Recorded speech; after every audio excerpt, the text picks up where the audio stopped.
Hi friends, ഇന്ന് ഉരുളക്കിഴങ്ങ് കൊണ്ടൊരു മെഴുക്ക് പുരട്ടി ഉണ്ടാക്കാം. ചൂടായ ചട്ടിയിലേക്ക് 2 ടേബിൾ സ്പൂൺ എണ്ണ ഒഴിച്ചു കൊടുക്കാം. എണ്ണ ചൂടായിട്ടുണ്ട്. 1/4 ടീസ്പൂൺ കടുക് ഇട്ട് കൊടുക്കാം.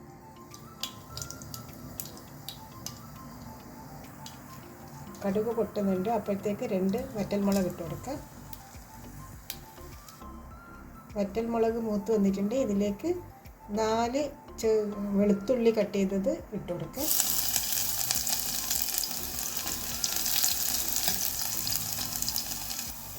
വെളുത്തുള്ളി മൂത്ത് വന്നിട്ടുണ്ട്. ഇതിലേക്ക് ഒരു മീഡിയം സൈസ് സവാള ചെറുതായി അരിഞ്ഞതും കൂടി ചേർത്ത് കൊടുക്കാം. സവാള മൂത്ത് കളറെല്ലാം മാറി വന്നിട്ടുണ്ട്. ഇനിയിപ്പോൾ ഇതിലേക്ക്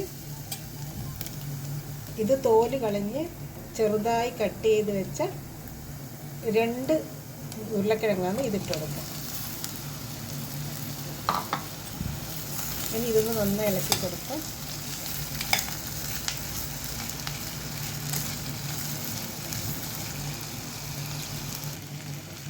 ഇത് ഇളക്കി യോജിപ്പിച്ചിട്ടുണ്ട്. ഇതിലേക്ക് 1/4 ടീസ്പൂൺ മഞ്ഞൾപ്പൊടി ഇട്ട് കൊടുക്കാം.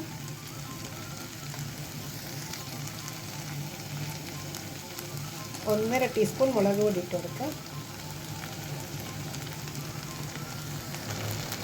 1 ടീസ്പൂൺ ഉപ്പും കൂടി ഇട്ട് ഇത് നന്നായി ഒന്ന് ഇളക്കി യോജിപ്പിക്കാം.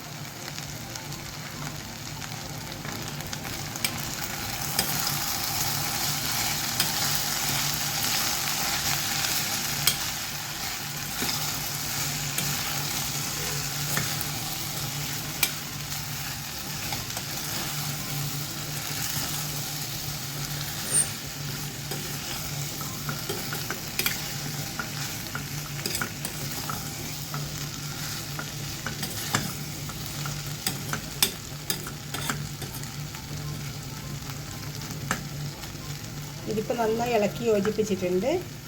ഇനി ഇത് സിമ്മിലിട്ട് അടച്ച് വെച്ച് വേവിപ്പിക്കാം.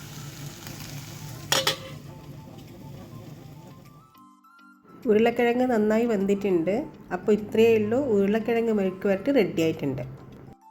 ഇത് ഇടയ്ക്കിടയ്ക്കൊന്ന് ഓപ്പൺ ചെയ്ത് ഇളക്കി കൊടുക്കണം, അല്ലെങ്കിൽ ചിലപ്പോൾ അടിക്ക് പിടിച്ചു പോകും. എൻ്റെ പാത്രം ചെറുതായിപ്പോയി. കുറച്ചും കൂടി വലിയ പാത്രം കൂടി ആയിരിക്കണം. അപ്പോൾ ഇനിയും കുറച്ചും കൂടി ഡ്രൈ ആയിട്ട് എടുക്കാൻ പറ്റുമായിരുന്നു. ഇനി ഇതൊരു സർവിങ് ബൗളിലേക്ക് മാറ്റാം. Okay friends, bye bye. Thank you for watching.